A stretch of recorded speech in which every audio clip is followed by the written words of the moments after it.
This one's a little bit text heavy, so got plenty of space for notes, and let me know if I'm going too fast or anything. We can stop and ask for questions.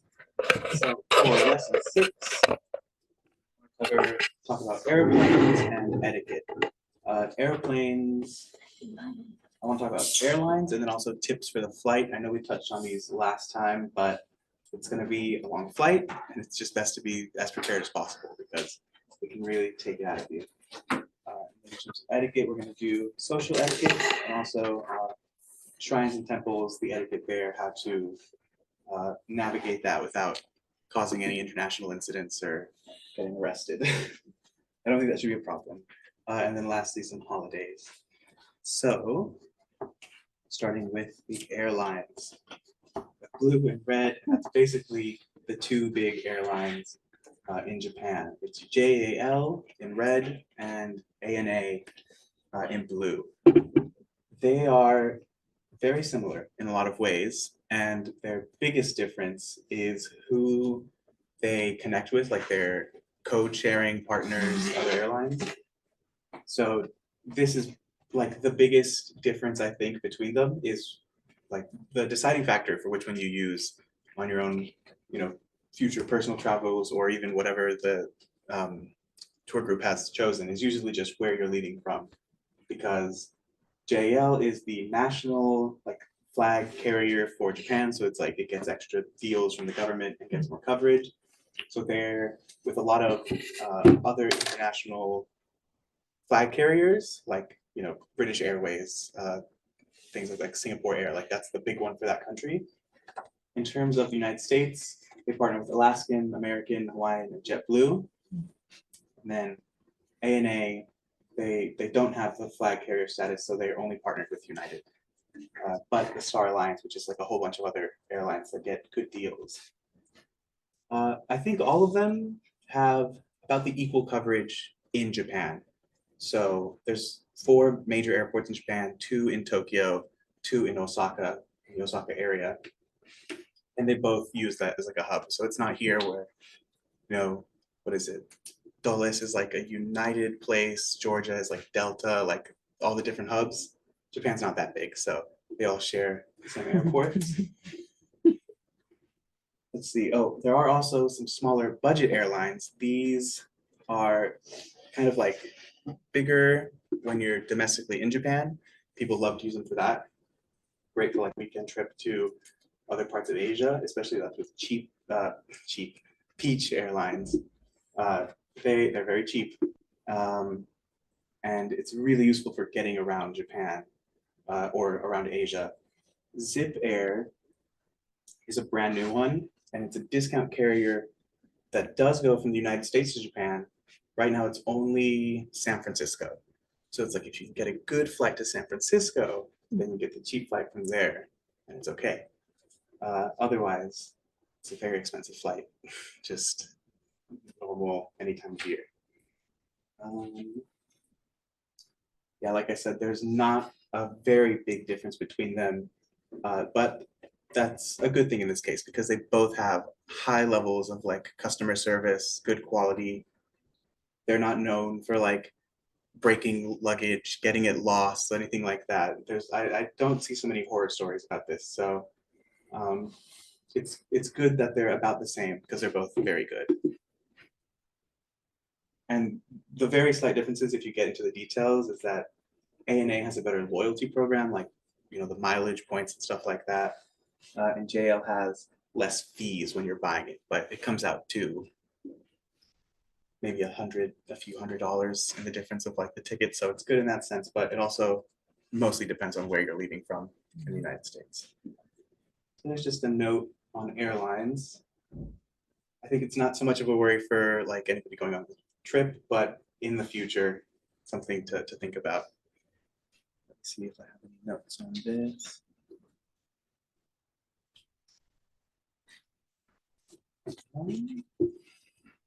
Yeah, okay, so I know there's like the bullet trains are like the big pull to Japan and because they're very fast, but they are a little bit more expensive. So sometimes it's faster and cheaper to just take a flight. For example, if you're going from let's say like the very south of Japan, somewhere like Fukuoka, that's like very far from Tokyo. It's the other side of Japan, and the bullet train would be something like 6 or 8 hours and like $300 around there. If you get a flight, it's more like an hour and a half, maybe $150. So in that case, it's better. Yeah. So if you live in Aomori and get sick of the snow in the winter, and you want to visit Okinawa, just take a flight. Take a flight. Well, yeah, because Okinawa is so far. Okinawa is almost to Taiwan. So yeah, it's good. Sometimes the flights are just, it's the preferred option. Even though like I like trains, I'd love to just say take trains everywhere. Sometimes flights are the answers there. And that's where like Peach Airline comes in. They're really cheap for around domestic flights. So that's the airlines. And now about some flight tips. I've got some good ones for this. Of course, you want to pack small. I know we probably have a pretty good luggage or like baggage weight allowance, so it's not too hard. But the flights, they like to fill them up very full. I don't think I've been on a flight to Japan that isn't like running out of what do you call it, like luggage space on the overhead bin. So it's best to just, even if it's really heavy, pack it as tight, as small as you can. I know there's like a lot of different packing techniques, you know, rolling, something like that. YouTube is great for that. Anywhere you can look up how to like really condense things, putting stuff inside shoes, stuff like that is a big help, just because space could be limited. And it's just a hassle afterwards at the airport if you have to wait for more bags. You don't want something to be so far away from you that you can't get it if you need to at the plane, something like that. And I highly suggest carry-on only, mainly because of that. Because when we are entering and leaving the States, we have to get our checked baggage, and that's more time. And if we only have an hour to hit our connecting flight, we may miss our flight if we have to go through TSA and all that. So I do highly recommend carry on only, specifically for that, with your personal item. Okay, so keep that in mind and actually practice packing things in a carry-on and see what you can and cannot fit. And since it is summer and it will be very hot in the summer, more than likely, especially the females, light dresses and stuff like that you can alternate and do colors that match with each other in multiple places, in like multiple outfits in like few pieces. Okay, so but we will talk about all of that here in the coming months as we get closer. We will have just travel meetings after the school year ends. Okay, so start thinking about what you're packing and how you're packing, mainly because of that. Yeah. Do we know if the sizes for the carry-on are the same? Because Typically, yeah. Well, I know, But yeah, depending but on the airline, some of them alter what their sizes are. once we get our flight information, then we'll go into seeing. Make sure I have luggage now. I think I got my luggage 2 years ago. like the big flights to Japan go on the 787 Maxes, like the really big planes. So it should be like you could put Should be the a person same as up what there. we've used for Yeah. carry-on Yeah. stuff. Yeah, I think it Yeah. should be good. Yeah. Yeah. I mean, most I carry mean, if it were on. just me, I wouldn't care, but You got when boys. you're bringing the boys. Yeah. Bring in Eric. So But yeah, it is, it's summer, it's only 10 days. Carry on is doable yeah. for sure. Yeah. But that's definitely Practice, helpful. practice twice. She's already practiced several times. Right. I was gonna say, yeah, if it really comes down to it, and you're not sure, pack 10 days worth of clothes and just live out of a suitcase for a week. Try it out. Yeah, try it. My concern is bringing stuff back. Yeah, yeah. That's But the see, the point. I thing have a is, if suitcase you and only bring fill all with the part little of it. shampoo or I do a the visual clothing list. detergent things, you only I'm need not 2 gonna- outfits. You just wash This them. is my And then you have plenty of room to bring That back. was gonna be my question, like, are we gonna, like, if I you're- like I do seeing the it same. I do it all the time, or in the shower. Like, yeah. Because I little will. shout packs or something. Yeah. There's Oh. powder ones that I get off of Amazon so that you don't have to worry about the liquid. Yeah. And they they work have like really the well. the dryer sheet type ones, but they're not dryer sheets. They have little They soap, disintegrate. yeah. It's called sink suds. those. That's it. But my And it concern just is really dry dries it. membrane. So- It'll be so hot, it really wouldn't be. it Is would- that I'm something only we taking on like our 2 road trip in my this summer? personal We item, had one just in season case. for Yeah. 15 days. and the rest I'll just throw in my carry-on in case At it one gets point, we're checked. just like, And I, if we they run out smell, of we space. smell. And I can live very comfortably out of nothing but what I take in my personal items that get shoved under the seat. Yeah, it's fine. But once I'm Right. done with all that, my personal item collapses and folds in on itself and turns into a little package that's fine. That's great. And then Yeah. it just sits in my little rolling case and I can take it all over the Right. place with me without any bother. So, ahead Yeah. and. Everything packable.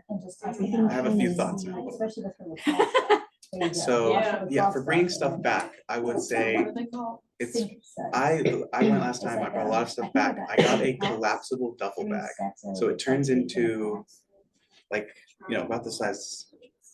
This, There's one this, called the pretty folding. good. The folding. And it's just another carry-on. Right, but it collapses down to like, a really small purse, something like that. So you could stick it in your backpack, have an extra space. And then once you're like, okay, the suitcase, everything, the backpacks are all full, boom, and it's another carry-on. Yeah. So that's really helpful. Things like that.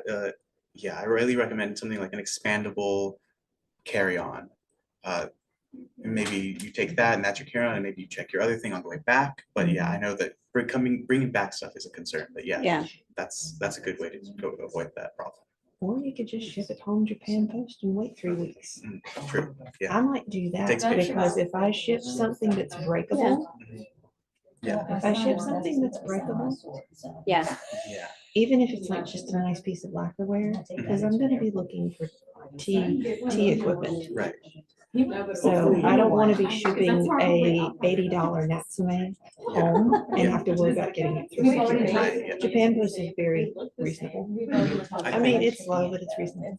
Yeah, and hopefully like a hotel concierge can arrange that. Yeah. That's what I use the hotel for. is Please have me fill this address out so that it will go through the post office. Right. Even in a bigger city, the post office staff might know. I remember having to go to like a small one and they just looked at me, sideways. I was like, okay, we'll figure this out. Well, I sent a Christmas card to a friend in Japan, so I know that things from here will get to there. Now I just have to do the other. You've proven it works, yeah. It works. okay. Um, So pack small. Pack small, yes. We will discuss packing in future meetings. The closer we get to our departure date, okay? It's good. This is good. We know exactly what we're worried about. I can bring Chantel. Well, Yeah, that we will be meeting, like, apart from our March and our April meetings, we will have another meeting in the summertime, probably like within a couple weeks before we actually travel. Okay, so it will be our final departure meeting a couple weeks before we actually travel in July. So be expectant of that. And that'll probably be at the library, not this library, but the Vinton Library, because they will be closed and they'll be doing cleaning and all kinds of stuff. So we won't have access to the building. Okay, so, but definitely, we'll talk about all of that and I'll give you all the information when it comes to the airlines, once I get all of that. Okay, so. Thank you. Yes, so next, just to be extra prepared. So if you're used to flying, you might not be used to the extended flights, like over 12 hours and things like that. So even if you're like, oh, I'm a pro, I can handle it. Sometimes just being sat down in that cramped seat for so long, you will start to feel things you haven't felt before. So I would recommend things like, Pepto-Bismol would be great to have. Like wet wipes is good because you'll feel like you've been Nasty. there too long. Yeah. Dramamine for motion sickness. I feel like I don't really get motion sick. And then this last time I was like, thank goodness I brought this because it really just suddenly out of nowhere hit. So that's something to keep in mind. And they'll make travel sizes of all that so you can keep it really compact enough to bring a bottle. You couldn't even get it through security, but like at the airport or even online or wherever, they'll sell, just a little thing with 10 tablets of Dramamine or the chewable Pepto-Bismol, like, just a few. So that's really useful. And maybe it'll be good even outside of the plane. You never know what you might eat that might upset your stomach. So something like that could be good to keep on you. Let's see. Kind of like your own first aid kit. Mm. Definitely carries things that you may need. I mean, she and I will be carrying our own first aid kit, but if you are not with us, then it'd be a good idea to have one of your own. That includes things like the Dramamine, aspirin, or ibuprofen, definitely sunscreen, and what else? Moleskin. The what? Moleskin Moleskin works a lot better than Band-Aids on blisters, I tell you. Okay. Or athletic tape. That or works athletic too. tape. Mm. So things like that. So compile that with your families just to make sure that you guys are, just in case we are not together in a free time, for example, and you need some quick first aid and it's in your bag. I'll be bringing extras too. Yeah, we do. I'm a complete moleskin converter after. Yeah. Okay. Okay. This one, probably you're aware, but dress wise, I know we've talked about how to dress for the summer, but it's just a little bit something to consider. Like sometimes, even if you're leaving a hot place, you're going to a hot place, the plane ride might be really cold, just because they like to recycle the air, and like cold keeps people from feeling so cramped in. So, layers can be good as long as it's not something that you'll regret carrying around if the rest of the trip is really hot. So something kind of like that. There should be like, pillows and blankets for a flight that long. But I think they don't want you to like take it out of the plane. So, just something to consider if you want to bring something along, just, help a little bit on that flight with you. So it's also great to have something like that as a pillow because it's just so uncomfortable, nothing to lean on. So if you have the extra, even a light jacket will be some padding that will definitely be appreciated there. So when you went to Japan this break, when you were going through TSA, did you have to take off your shoes? Yes. Because when I did. came back, when I went to Paris in November and came back, I didn't have to take off my shoes. Yeah. I only had to take it off here at Roanoke, but everywhere, all the other airports, I did not. At Charlotte, I did, Okay, but then like Maybe it's I think just a every airport USA makes up their own thing Okay. too. Yeah, because I was very surprised coming into Atlanta and I didn't have to take off my shoes. We Yeah. did over the summer. but definitely like a boot that isn't like just a slip on or something like that might be something. Okay, Just a little, it's the time consuming. You never know how pressed for time you will be. So you need to consider. slip-on shoes. Yeah. Also, just good in general for Japan. So that's something to consider. And dress comfortably. I know some people like to like dress up very nice, very presentable for the airplane, but it's a really long flight. And I just can't imagine wearing, a suit and tie or something like that. Like just as comfortable as you can. You can change as soon as you get out. Nobody will see you, but just be comfortable. We're all gonna be in t-shirts anyway. It's a good point. One thing, Yeah. I'll be wearing compression socks. So. Yeah. I'll be wearing compression socks too. And probably comfort. Next up, make sure you move. So once you go. can, walk around that cabin, see the whole plane, go for a walk because it will be a long time. And you're like, oh, I can sit down for 3 hours or 6 hours or 8 hours. But then once it's 10 and 12 and 14, it gets really hard. You'll feel numb, you'll feel your legs will fall asleep. So make sure you get up and walk around. Take as many bathroom breaks as you want and keep drinking water. But yeah, definitely make sure to move around on the plane. They're big planes. You could go for an adventure. You could go for a while. So yeah, I definitely recommend that. And obviously there's health concerns if you don't move on the plane for so long. So make sure at least, if it's not a long walk or a stroll, some bathroom breaks, just get up, stretch your legs. And in terms of water, I know they say drink lots of water and it's expensive to buy a bottle of water on the plane. Mhm. You can take an empty bottle Right. and then just fill it once you're through TSA. Mhm. I think that seems easiest. Yeah, and on these flights, you do get like 3 meal services, and usually you can get a water, anything you want to drink with your meal. So that's 3 times, and then with snacks and also just intermittently. So you might get like 5 or 6 chances to get water. Take every chance you get because you get so dry in the airplane. I was just Crazy. telling him I'm running on 3 hours of sleep today, but all I've had is water and I'm wide awake. The miracle of water. So yeah, definitely. So water a does lot of help. water. Yeah, I couldn't sleep last night. It's not a feeling to it this week. You're ahead of the game. and bring some entertainment. So it's a long flight. You could probably knock out all the movies on your wish list, and they have a pretty good selection usually. But just in case, make sure to bring something extra. I will say for this last time with United, so it'd be the same planes as they use for ANA. You can use your phone or whatever device you have that can connect to the Wi-Fi on the plane to see it on your own screen.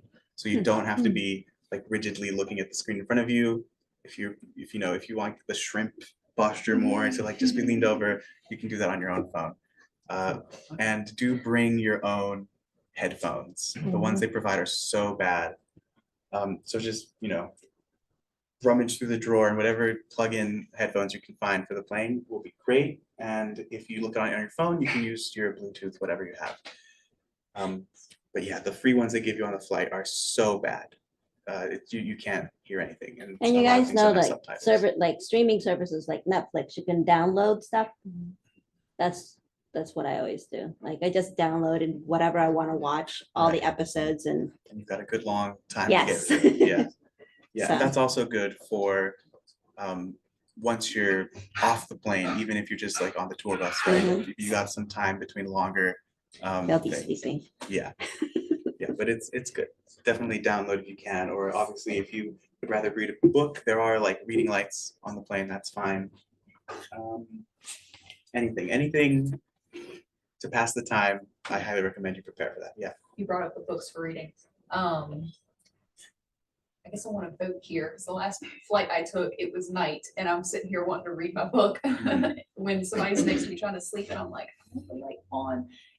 Is it rude to have the light on? No. I don't think so. Okay. It's kind of like the air conditioning, like it might bother the person next to you, but if you angle it just right, it shouldn't be a problem. But I know they make like, Rude, but I want to read. yeah, It is what it is. Like people know when they're traveling. I It's mean, like if they really were worried about it, they'd bring iPad for the eye mask thing. Yep. Off of what you do. Which I will. So, if You're they fine. really cared about their comfort, they'd I'm be in bringing first the class. stars. Put on my Okay. mask. It's what you put up with when For you're in the, coach. It's fine. Yeah, and then I'm gonna It should put my be all right. scarf over myself. let's see. I can't sleep on a plane. It does not matter what. first class or business at least. Yeah, yeah. Well, I was gonna say for the watching it on your own device, that is like free on the Wi-Fi. You just have to connect. You don't have to actually pay for it. If you can connect to the Wi-Fi on the plane, you should be able to watch what they offer. You're just going through the screen. So you don't have to worry about like, oh, I have to pay to watch anything. You should be able to. At least that's with United. I guess once we find out who we're going with. Yeah, I I can look mean, into that. even Delta is not that great. They're limited and everybody's trying to connect to it at the same time. Right, yeah, So, I can't have. slows it down. Yeah. Okay. All right. Okay, more flight tips. So, I know we talked about this before, but try to sleep, and I think it's timed fairly well with when they turn off the lights on the plane. So it's long enough that they do separate it between the meals. They, depending on the time you leave, but usually you get like a breakfast meal right before you land. Yeah. And they'll turn on the lights and everything. So there's a long portion of the flight where they'll turn off the lights, close the windows, and it's like nighttime. They simulate it because there's no time on the plane. But that should be able to help you avoid the jet lag a little bit. It's built into the system. So as long as you can get some sleep during those and try not to like squeeze it in all at the last 3 hours, depends, you know yourself how much sleep you need or something to be functional. But yeah, just try to get some sleep wherever you can. And the jet lag, it's hard to avoid, but I think it also shouldn't be that bad for the most part. It's not like it'll be, I think going there is easier than coming back. So be prepared for that. But going there, you should be all right to just kind of, it'll be We're an early excited morning. when we go, that's why. Right. So I'll they'll, sleep when I'm dead. they'll be, Yeah, they'll be 13 hours ahead when we go. I Yeah. think so, yeah. We're 14 hours ahead now. Let's see. And also customs. So when you fly into Japan, they give you some paperwork on the plane. I'm sure other countries do this. I'm only familiar with like Mexico. You do the same thing where they give you the piece of paper. They do. Yeah. So it should be good to bring a pen because sometimes they don't give you one. So if you can pack a pen, then you can get it all done before you even get off the plane. That just saves time for customs. Although there'll probably be like a tour group line through customs, right? or do you go individually usually? You usually go individually. Oh, okay, We As a would group break up. individually. okay, in a big chunk. Yeah, And Yeah, then we try to, we go through the line together, but once we get to the line, we split up, so we go through. okay, Like, gotcha. yeah, you go here, here, here. That way we're all going in at the same Yeah. time. So yeah, definitely bring a pen so you can work it all out beforehand, or there's not a big Yeah, mess. because Yeah, there's almost 50 of us. yeah, that'll be a lot. And let's see.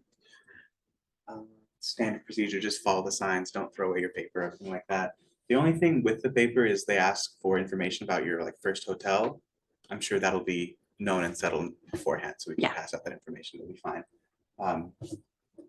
And English is fine. I was looking at it, freaking out, and I was like, I only know what it's called in Japanese, but I don't know how to write it because of the kanji. So I was just standing there like praying that I guessed the right lines, and it was fine. But in English is fine as long as you know where you're staying. Okay. That should be fine. We will definitely know all of that Mhm. information before we go. Right. So, And you know, the flight's long enough that once they hand them out, you can just go and ask somebody who would know if you're not sure. And then going through customs in Japan, it's pretty easy. They don't have a very like militant customs procedure like other countries might. So from my experience this last time, and it might change, it was just waiting in line. They have a place where you scan your thumbs and then put your passport and make sure all that matches. And then scan your thumbs. yeah, they have these like little kiosks that you just put it in like this. I think it might be like, I don't know if it's for the way out to make sure, but they want that information. And then, you know, you go up to the agent, hand the paper, whatever questions, like how long is your stay, where you'll be staying, what's the purpose of the trip, stuff like that. Never had to scan my thumbs. That was the first one for me too. I know that, like, I think in America, you come in, you have to do like, you know, the four fingers. Like when you're going to get your passport and like when I got naturalized, I needed to do Yeah. that. But other than that, Yeah. but they just not keep for that like coming information. back into the Yeah. country or into a country. Somehow it's related, but yeah, Okay. you might be able to like opt out too, but that'll just be a whole process. Nah, we don't need. Yeah. Okay. And yeah, the lines are long, but the procedure is pretty easy. They're used to getting a lot of people through the airport, so that shouldn't be a problem. They aren't mean like the TSA. Yeah, they are. I mean, like the TSA will say in Japan, I didn't have to take shoes off or anything like that. Going back through security on that side, I don't think I had to do anything. Like I kept my belt on, glasses. I think maybe empty your pockets. That's Yeah. it. But they're just not mean like the TSA. Like Charlotte is a scary place. Yeah, but yeah. So you don't have to worry about that. It'll be easy on the way back. And then, you know, when you come back to America, they hardly grill you, you know, they're just happy that you're back. And Yeah. they don't ask too many questions, so that should be fine. Okay, so those are flight tips. So for social etiquette, I know we've talked about previous lessons and how to like avoid offending people, you know, causing any trouble. So I just want to touch on a few of those. Maybe it'll be a repeat and then expand in some other ways. So I will say the biggest thing is basically check your surroundings. I feel like sometimes tourists forget to do that. So just being aware. For instance, you might see this sign. You can probably guess what it means. It means no photos. This one is kind of common in areas, for instance, at certain areas within temples and shrines. That would be where they're like containing some religious artifact, figure, something, and it'll say no photo. So obviously not there. And a little tip here that's on the sheet as well. So the word for photograph is shashin. Shashin. So if you wanted someone to take your picture, right, just a stranger, you might just hand them the phone and say shashin, okay? And that's a good one. Sometimes, you know, because it's not close or it's not a katakana, like photo might not work. So shashin is a good word to know. Yes, so the no photography signs. Like I'm sure museums, other areas like that might have just certain exhibits, whatever they want, that isn't meant to be photographed. So try to respect that. I know that some places it might just say that and there's nobody around, but other places they will have security watching everybody, like, and they'll call you out. So you got to be careful. And other signs like that, things like sometimes it's just no photography, sometimes no flash photography. There'll be signs for no tripods or no selfie sticks. These are all, those are things that like get in the way and ruin the experience for other people. So some places will try to limit that if it's something that would get in the way, like if it's narrow paths, you know, or big crowds, or it's meant to be dark, things like that. So just keep an eye out for signs. They'll be as clear as that one, usually, like a good graphic and a clear sign. Even if there's no English, you should get the message. And for the most part, bigger, more tourist areas will have English as well. Be careful not to block the way. This is one that a lot of tourists are bad at. So just be aware that there are a lot of, especially like somewhere like Tokyo and Kyoto and Osaka, there's a lot of people, they got somewhere to be, and they're not afraid to like push you out of the way. So just be aware that you might be blocking the way in certain aspects. I think one instance is in transit. So you want to stand clear of the doors. For instance, if you're on the subway, on any train, the rule is that people will get out first and then you can go in. That's physically the only way it works, is they have to get out first before you can go in. But there will also be markings on the floor, where you stand to wait in line and for which door. So it's all very clear. The rules aren't like, you know, it's not like it's a mystery. If you're getting on car 3, door 2, there will be a sign that says car 3, door 2, and a line showing you where to stand, that you won't be in the way of other people. So that's pretty easy. It just takes being aware that it exists, and then you'll know where to look. But sometimes people just have no idea, and they're standing there right in front of the door, and people are just awkwardly standing in the train like, can you please move? But that's a good one to know. Another place you might walk away is like on the sidewalk. A lot of people in bigger groups, especially in Japan, like for school trips and stuff like that, single file lines, just really along, doesn't matter how big the group is, a single file line on the sidewalk or something. Because if you're standing, you know, 3, 4 people across, you're just blocking it for everybody. So be aware of that. Question, will we have whispers? You might see that if you go to some like touristy areas. If a school is doing their trip, it's going to be a bunch of little kids with their little yellow hats. They all have matching hats and they look like little ducklings, and they follow the leader. Hats, So bags, yeah, little yeah, uniforms. it's a very cute little look, So but you know, cute. follow their example. Follow the leader and try not to make big clusters and stuff like that. Also for transit, just caution with your bags and luggage. Some places will tell you very specifically, but generally it's just the rule that, you know, if the train starts to get crowded, your backpack should go like between your legs on the floor, something like that, in a luggage rack. Some subways and trains will have luggage rack as well. So that's something to keep in mind. You don't want to be the person like swinging around to talk to somebody and just hitting somebody in the face with your backpack. So be aware of that one. Also, like, you know, purses and stuff, anything that might go over your shoulder could swing and hit somebody. So just keep that in mind. Put it for in front. Oh yeah, in front as well. If there's room. If there's really no room, then it's best to be like, take it Okay. off.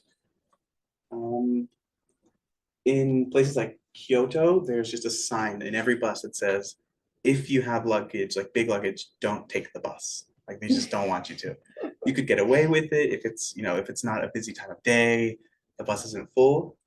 But if it was full, they would probably just tell you not to. And they say, take the subway, take a taxi, walk, don't get on a bus. We'll have because- our own bus. So Right, yeah. no biggie. Yeah, maybe like if, you know, for an excursion in Kyoto and you're like, oh, I want to go, but I'm carrying this big bag. Don't, avoid it. Okay. Yeah. So that's a good one. Don't be loud as well. If you're just, that's generally the rule for everywhere in Japan, is don't be loud. For instance, you know, you're not meant to, It's the same in Europe. yeah, take a phone call on the train. That's quite rude. Having your phone not on silence, or like playing music out loud on public transit. Nobody likes that anywhere in the world, so don't do that. Nobody has the same music taste as you, basically, and they don't want recommendations. And this one you may or may not be aware of, but it's the American lean, and you probably do it. Americans lean on everything all the time, everywhere, and the whole world knows it, but we're oblivious to it. I'm doing it right now. So basically, you know, you're going to be tired, it's gonna be a lot of walking, but you don't want to be the person just leaning up, just be comfortable, and you're blocking like an aisle, you're blocking a shelf that someone wants to look at. So just be aware that Americans lean a lot. And the more you can avoid it, the better. Yeah, obviously, it's great to lean. It takes a load off, but just use it sparingly where you know it's safe. That's one thing I'm trying to get all my TV kids to not do is lean. They Yeah. lean on everything. So I was It's a like, big thing. don't lean on the podium. It's like, but they're still leaning. Microwave, like the microphone, like this. They're like this. Yeah. I'm like, don't lean, get up. So, and I'm bad at it too. Like I lean on things, but at least when I'm over there, I try not to lean on in public spaces, stuff like Mhm. that. For the most part, like if you're riding a train and you need to hold on to the thing, that's fine. It's not like you just have to stand there and take the the lurching and falling over. But it's, in crowded areas, if you're leaning, you might be blocking the way and stuff like that. It's something to be aware of. And it makes you look American because Europeans know it. We everybody don't in look Asia knows it. American at all. Yeah, You never know. I think it's lean. yeah, the American lean. It's been proven. The CIA says it's true, and you can trust them. Yeah. Let's see. Shrines and temples. Okay, yeah, that's everything. So for shrines and temples, there's a few things, and we'll go back to these in a moment for reference. So the difference between shrines and temples. So shrines, I'm referring to Shinto shrines, and those will be something a little bit like this. You've got the red gate, you've got, usually it's around something natural, a big tree, a waterfall, something like that. So it has to do more with nature. So tories are shrines. Yeah, Torii, Okay. This is a Torii gate. It's like, you might have seen it before, but it's like usually, well, it can be red, it can be gray, it can be any material and stuff, but it's a kind of an iconic shape like that. And temples refers more to Buddhist temples. I think the biggest one in Japan is Zen Buddhism. It's the biggest sect there. And those have this gate. It's called Sanmon. And I think you'll see it a lot in person. You can kind of see it here, but in here, there are two statues of like guard deities. I think one is maybe like lightning and the other one is thunder, something like that. They're very impressive, great for a picture. When you see these, you're dealing with a Buddhist temple. When you see something like that, it's a Shinto shrine. So the temples look more like actual buildings. Yeah, the temples, well, this is just like at the entrance, right? Mhm. So you walk through one of those, usually it's not that one in that case, but you would walk through one of those to enter a shrine and through one of these to enter a temple. But just so you know what you're dealing with, that's the differences there. These are some stamps that we'll talk about that you could get, and these are some charms that you could buy. You say charms? Yeah, Yep. like good luck charms, things like that. I need that. Yeah, these are really nice. I think you can see on this one, these will have, their official name, some more kanji, and then they say what it is in English as well. So for instance, traffic safety car charm. There you go. Good health and long life and care of illness charm, traffic safety again. Things like that. If you need anything specific, you got any requests, keep an eye out for these. And they're usually a fair price, like 2,000 yen right now. It's maybe $13, $15. And what's the price of peace of mind with a charm? So that's good there. Let's see. Between the two, I think both are, between Shintoism and Buddhism, both are practiced fairly regularly across Japan. I think people say that Shinto is like the daily religion because you interact it with, smaller shrines from, in your block, in your neighborhood. And then Buddhism is like the big special event one. That's weddings, funerals, births, and stuff like that. But most people practice both to some extent. So getting into it, Shinto shrines are called jinja, and that's on the sheet as well. And that just means that it's a Shinto shrine, jinja. And the kanji for it there, I believe the kanji means like God, place. the god altar. So that's the kanji. And then for Buddhist temples, those are called tera. Tera. That's kanji can also be shortened to ji. So if a temple will have a name like, for instance, the Golden Pavilion in Kyoto is called Kinkakuji. So the Kinkaku is the name of it, and the ji signifies that it's a temple. That's saying that it is a Buddhist temple in that case. Along with tera, it might also be dera, because that's the rule with the 10-10 where you can change the sound slightly. So also in Kyoto, there is Kiyumizu Dera, and that is another Buddhist temple. So you have a lot of ways to identify what you're looking at between the name, the symbols, the kanji, and what they look like. Let's see. Oh, some smaller temples, Buddhist temples, might also have a different kanji. They'll be called in, like something kakuin, like that. But you'll be able to tell that they're Buddhist because of the other things in them. Oh, I will say on the map, I didn't make a note of this, but on like Google Maps, Buddhist temples have, it's a swastika, but it's the other way around because that was a sign of Buddhism, and it still is. So yeah, you might open the map and be worried, but it's fine. It's just temples everywhere. Yeah, and they have a different name for it. Like that symbol is called manji, and they say there's manji and then migi manji. So the one that faces to the left, like turns to the left, and the one that turns to the right, and one of those is bad. So yeah, but that's good to be aware of. So like we said before, the jinja, the Shinto shrines, those will have the torii gates with their kind of slimmer designs, and usually red is a big swooping top. And the temples have the sanmon gates with those two guards. So that's helpful to identify them.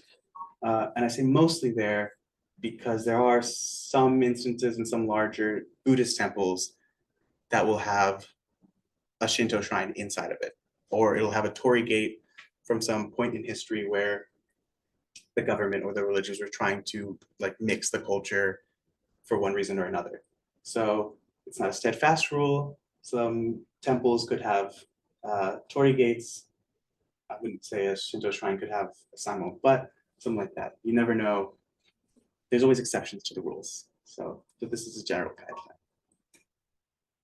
guideline. When going through these gates, either one, it would be good to bow once going through, and then maybe when you're done going out. And for both instances, you want to try to not go down the direct center of it. Different reasons for both of those, but generally just go down to one side or the other. You don't have to be all the way to the extreme, but just something about down the middle. You're not God. Yeah, it's not your house, you're a guest, Yeah. right? Use the side entrance, something like that. But obviously, for a nice picture or something, you can stand there, whatever it is. They're not going to kick you out for that. At Jinja, you can cleanse yourself with water, and I wanted to mention that the word for water in Japanese is mizu, and that's the kanji for it. That's a helpful one. You never know when you might need to ask for water quickly. So mizu there means water. That one's also here on the worksheet.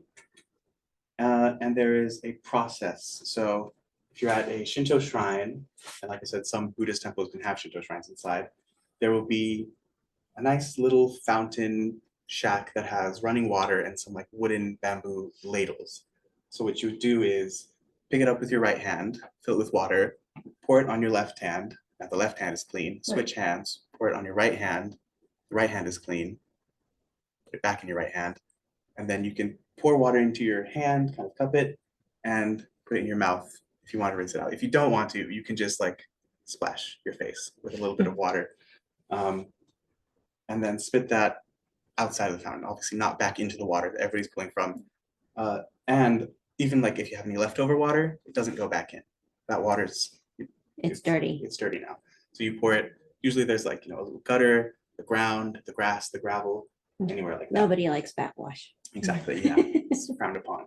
So that's generally what you do at the Jinja. And it's a nice experience, put you in the mood for where you're about to go. It's also nice, they usually have like a dragon at the fountain spitting out the water. That's the big design element there. So it's good for pictures too. And then it's great. Let's see.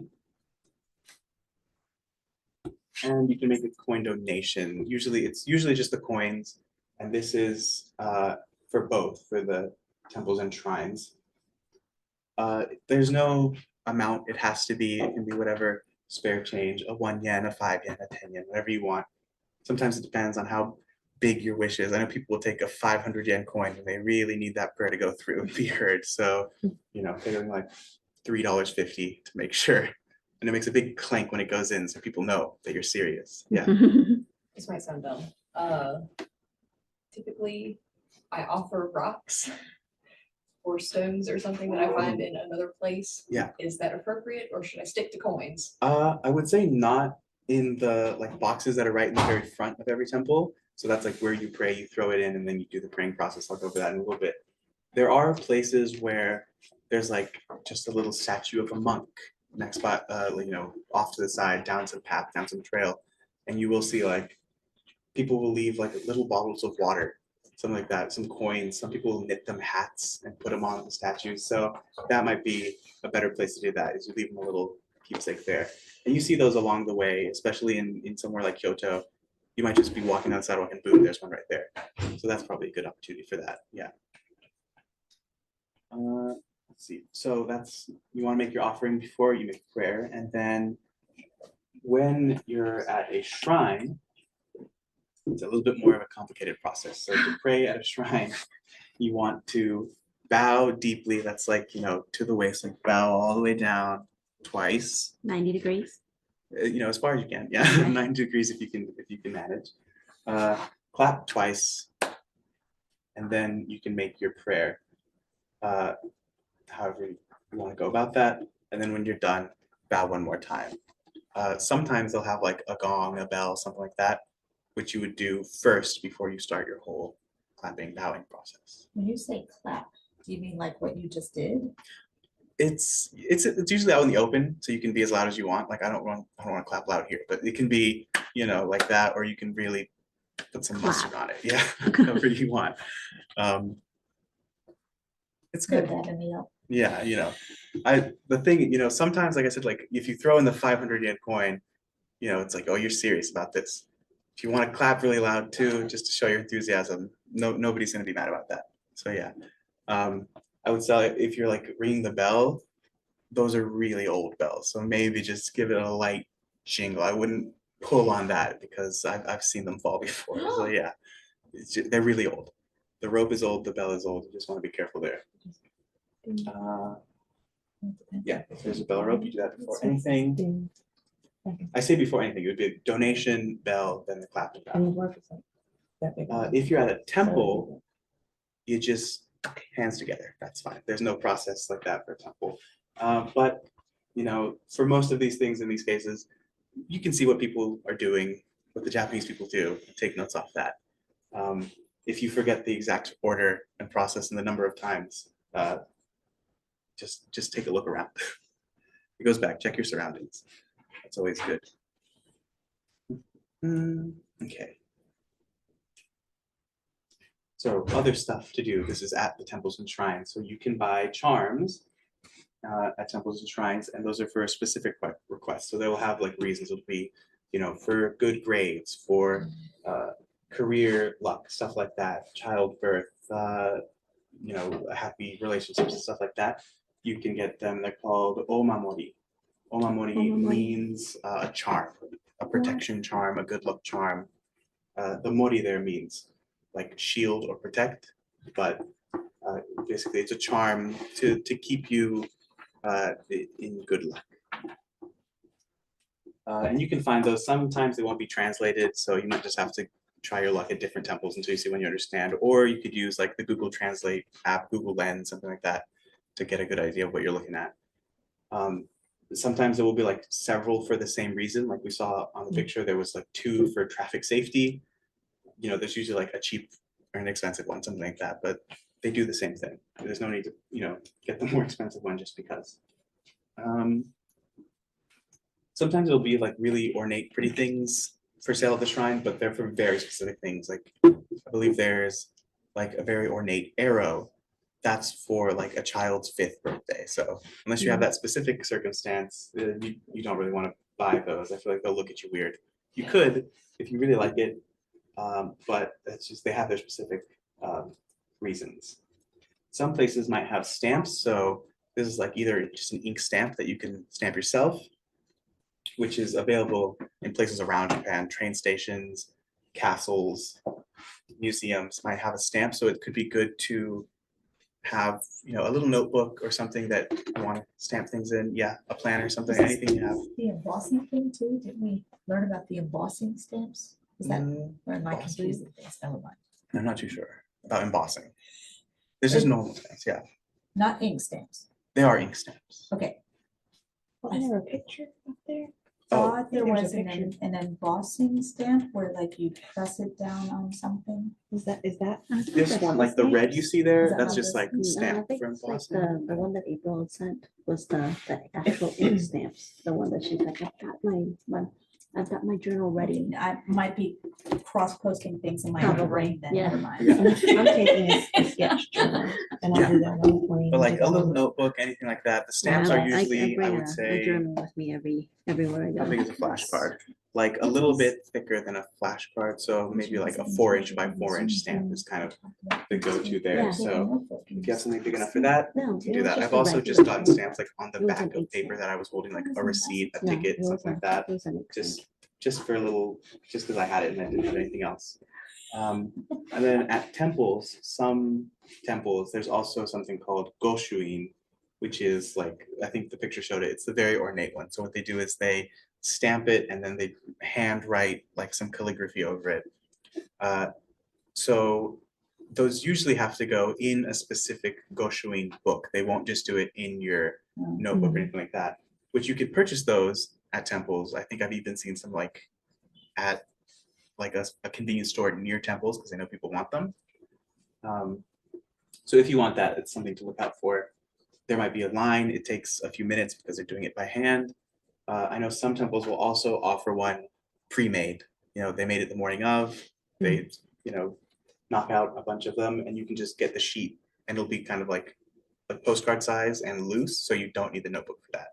It's kind of like, oh, you forgot your notebook, you can just paste it in there later, but it's good if you just don't want to get the notebook. Yeah. And they're nice. They look really interesting. You can't read them. It's too complicated in kanji and calligraphy to read them. Let's see. Next, you can do omikuji. So these are fortunes. You can buy at temples, and there are kind of several different ways that the fortune might pull. And if you get a bad one, you want to leave it behind. You will see ropes strung up where people tie these, and it's just like a simple over and through knot. But if you get a bad fortune, you want to leave that one behind. Don't take it with you. If you get a good fortune, you're all in the clear. So these might be ones where you like have a container, you draw a straw, you pull it out, and that's your number, and you look for that number to find the fortune. Sometimes they're Japanese numbers, so you know, knowing your 1 through 10 numbers will be helpful to recognize them. Or you could just ask somebody who can read that. Are those in kanji, like, would that be translated over? Oh yeah, I How wanted would to I say, know if it's good or bad? I have one, and I did put a little chart at the bottom of the worksheet where you can tell Omikuji, I'm gonna paste that in. how Yeah, good even your actual fortune is. For instance, I got this one at Half bad fortune. the big one in Asakusa. I don't remember what it is. Sensoji or something like that. So it looks like this. It's all in Japanese, but because it was a big temple, on the back, they have it translated. So I got a regular fortune, which if you're looking at the chart, that's not that bad. I was happy with regular fortune. Yes, you can get really bad. Yeah. Nobody this. wants a bad fortune. No one wants it down, 'cause you have to leave it behind, and then you'd have to like, you know, re-roll and try again at the next one. The translations are also funny, because this one starts with, you have desire to be superior to all others and build on your dignity and identity. And it just says a satisfactory income, riding coach and a horse are seen in front within your control. If you are a strong warrior, you can catch and control the whole country by just one and arrow. Hmm. Become well known to all countries, getting much income. Like this is better than a regular fortune. This is really good. So Now that you're actually reading it, it's better yeah, than a regular fortune. I thought I got the And rule the Daikichi. This is world. just normal Kichi, just the normal one. If you get a bad one, you could read it as well. It's I think one of my friends got a bad one. It just said like the sick person will not get better. Like they're bad. So that's why you want to leave it behind. The bad fortunes are really bad. And it just ruins your day. How do you just leave it behind? Yeah, like at the bottom here, it says, No, your request will refuse. be granted, the Decline. patient will get well, the lost article will be found, but late. So you'll find it, but not when you need it. Building a new house and removal are both well. It's good to start a trip, marriage, employment are both well. So all Yes. good there. Yeah. So if you get a bad one, leave it behind. Yeah. I read that if you get an omamori, you're not ever supposed to open it. I mean, there's something inside, but Yeah. you are not supposed to open it, otherwise it is really bad luck. Yeah, the charms, from what I've seen, they might just have like a few grains of salt, a pebble, something like that inside. There's something. in But there. and they look like little pouches, but really you just tie it onto something, your car, your keychain, whatever, and leave it until it falls off and you need a new one. So whatever inside is enchanted. Yeah, it's It's not just a for your regular pebble, but eyes. it's an enchanted pebble. Yeah, Okay. it's beyond our comprehension. You don't want to go into that. So you can't like rip it apart and recycle it and upcycle it. It's not Mhm. supposed to do that. Yeah, It's not a good idea. yeah.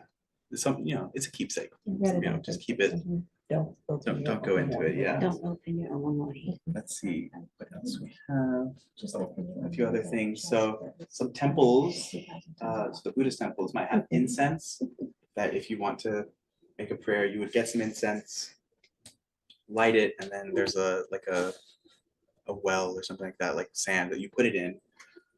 There's also, you can, if you have a particular area that needs healing, you can waft the smoke over yourself, over a shoulder, over your neck, anything like that. And the smoke is supposed to clear away any bad spirits, anything like that. So you might see that at a temple, and that's what they're doing. And the incense is usually like a stick or a bundle for not very much, so that should be okay if you want to participate in that. Let's see. Oh yes, so shrines and temples are usually very busy in the touristy areas, like in Osaka, in Kyoto, in Tokyo. So it might be good if you have the chance to take a look around, to just, open up the map, see what's around, and you could be able to find one that's still really old, really intricate, really nice, but it's just not one that gets in the magazines. You can have it all to yourself. I misread that. I thought you meant like within it, there's different things to do. So look Oh. around. You mean try To to find one be that's not like fair, directly yeah, in front of. That's also possible. Like I went to one where, so at like a Buddhist temple, they'll have the main kind of hall. They'll have a big veranda. So I just walked around to the back. And in the back there was a bridge. I crossed the bridge, and then I kept walking. And then there was just a ticket gate. I was like, oh, what's this? So I gave them 300 yen to keep going, and they gave me a map, and it was a tour or just a walk around ticket for 2 gardens. Oh, That were wow. they didn't advertise it. I didn't know it was there. The lady was surprised anybody showed up at the ticket gate because they don't put any signs up. But have a look around. That is a good point. Just have a look around. You never know what you might see that just most people don't know about because they don't advertise it, and that's fun. Okay. All right, let's get to the holidays, and we're a little over on time, so we'll make it quick. Japan has 4 holidays in February. We're only going to talk about 2 of them. So there is Founding Day. I think it's like February 3rd. It's just generally agreed that that's when Japan started. I don't know how they got to that, but that's Founding Day. There's also the Emperor's Birthday. That's in February because the current Emperor's birthday is in February, and it does change around depending on the Emperor. Not like President's Day, it's just one president. So the next 2 we're going to talk about are Setsubun and Valentine's Day. So let's take a look. Setsubun, oh wait, this one's February 3rd, so I don't know when Founding Day is. So Setsubun this year is February 3rd. It means, Setsu means season, and Bun means part. So it's kind of where the seasons change. And this is meant to celebrate the day before the first day of spring in the Japanese calendar. Obviously, February 3rd is not the first day of spring. It's very cold outside, but this is like going off the lunar calendar of old times, so that's why it's placed here. It's similar to a New Year's holiday because it's, spring is more like a new year in that, nature is changing, things are new and growing and blooming.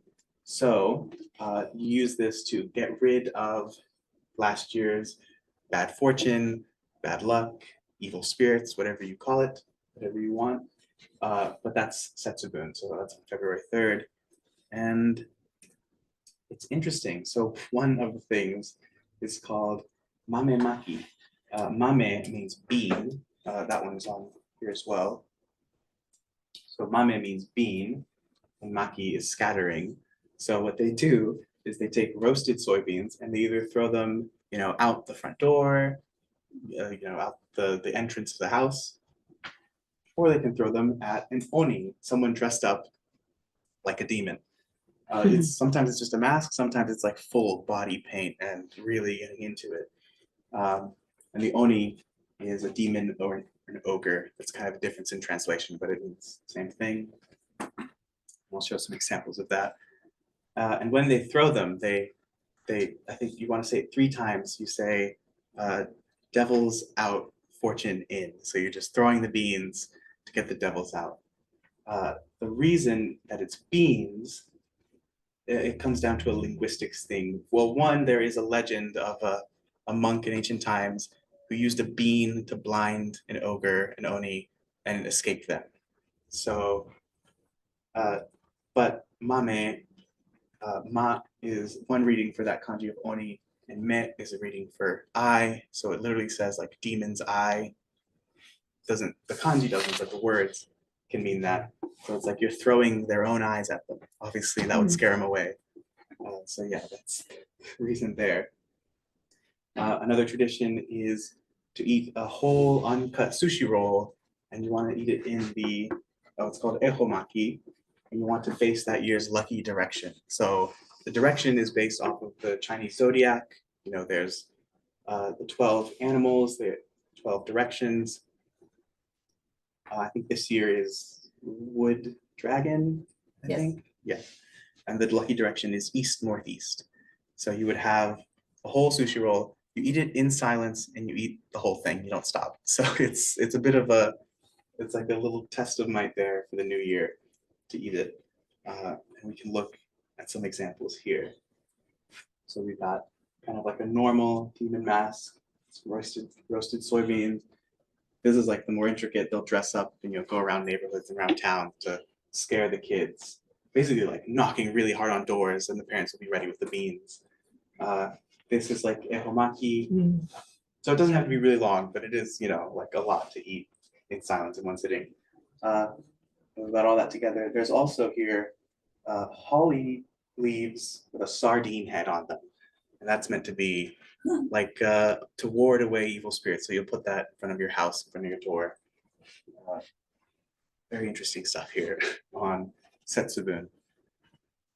I think the sardine head is less common. All of these I've heard about before. I didn't know about the sardine head. So that's nice. Let's see. Setsubun. And our next holiday is Valentine's Day. So same days here, February 14th. So in Japan, Valentine's Day is a day for women to give chocolate gifts to men. So chocolate in Japanese is chocoretto. And a lot of times it's shortened to choco, which you can see here. So because it's just kind of one way, it's women giving things to guys. There's like different categories of chocolate, because you don't want to go full effort for everybody, but also you don't want to give like store-bought to everybody. So there's a bunch of different ones. There's giri choco, which is obligation chocolates. That's just any guy you might know in your life. You're like, here's a Hershey's Kiss, just a chocolate coin, anything like that you could just get a bunch in bulk, and it's not really, doesn't mean anything. It's just, here you have a chocolate. And those are usually store-bought. There's also honne choco, which is often like something handmade. You put in the extra effort. to like temper the chocolate yourself. That's a whole thing. Mold it into whatever shape. And that's something you would give to like your significant other. So it's, you know, a lot more meaningful than just the Hershey's Kiss or the Kit Kat or something like that. There's also the Jibun Choco. So that means chocolate for yourself. So Jibun means yourself. And that's just, you know, you've done all this effort of buying chocolate and making chocolate, get some for yourself too. You don't want to be the only person without chocolate. So there's Jibun Choco. Tomo Choco, so Tomodachi is friend in Japanese. So Tomo Choco, to shorten them. And that's like some expensive chocolate that you just between you and your friends. That's just for you to enjoy. It's your little secret. It's fine. That'll be like the nice chocolates with the special boxes and the ribbons and everything. And that's great. And then there's the Gyaku Choco. So Gyaku means opposite. And that means it's if a man does give a woman chocolate on Valentine's Day, which is just rare. I guess the meaning would be like, I really like you, something like that, like a confession kind of thing. So there's the Gyaku chocolate, but that's uncommon. And because That's the men have a day of their own where they give the Yes. chocolate to yeah, the so in girls. March, Yeah, I it's think the white day or 14th, something. yeah, White Day. White Day is when it's the other way around. And you know, if anybody gave you chocolate, you now have to give them chocolate back. So it's a whole, you know, you can be as passive aggressive as you want, but it's great. And I think it's fun, you know, just a little spin different than how we do Valentine's Day. But it's still like, it's a little bit like in elementary school where you have to give everybody in your class a card and a little, you know, the little hearts or something like that. It's like every, you know, it's your boss, your coworkers, stuff like that. But they have to do it too. So it's, you know, fair in that sense. I don't know why it's been decided that it's only women on Valentine's Day or when the tradition of White Day started. It seems interesting Mhm. to look into that. But that's Valentine's Day. And that's all we've got. See you next time. Here's another picture. All right. Are there any questions? Anything? No questions? Well, our next meeting is in March. It will be on March 18th, and it is a traveler meeting. So that means that we will actually see more people at our next meeting, and we will also have Kelly, who will be doing a kimono talk with us on our March. She'll have several different styles of kimonos here for you guys to actually like look at and check out, because she's a kimono enthusiast and she's been studying up on all that. So she is going to be sharing that with us, because on our trip, we will actually be seeing, I think we will be visiting a kimono factory. So going along that line, our next meeting will be that, and we will be talking travel things and things that we actually need to get done. So you guys have been getting messages from me about your passports. It is very, very important that you get your passport information inputted into your account, because if you don't have it in by the deadline, you will not only incur additional fees, you will also are not going to be guaranteed to have flights with us. So if you don't have any of that information in your account as of right now, make sure you get your passports in ASAP. That's why I've been bombarding you with emails as well as remind messages like, hey, you've got 32 days to get that passport in, okay? That is why it is very important that we get that passport information, because not only do they need it particularly for our flights, but all of our transportation on tour, as well as all of our hotel stays and some of the things that we will be visiting. So those are very important. It is very, very important that you get your passport information in ASAP. So if you don't have your passport yet, it's about time to expedite that thing. Okay. It needs to be expedited because we are here at 30 days. Okay. It's the 18th and the cutoff is the 22nd. Yes. Huh? And that is why I've been sending those messages, mainly because it's getting down to the wire and that passport is very important. Okay. I don't want you guys to get charged additional fees. You've already paid a fortune, in my opinion, to go on this trip, I don't want any more fees added on, okay?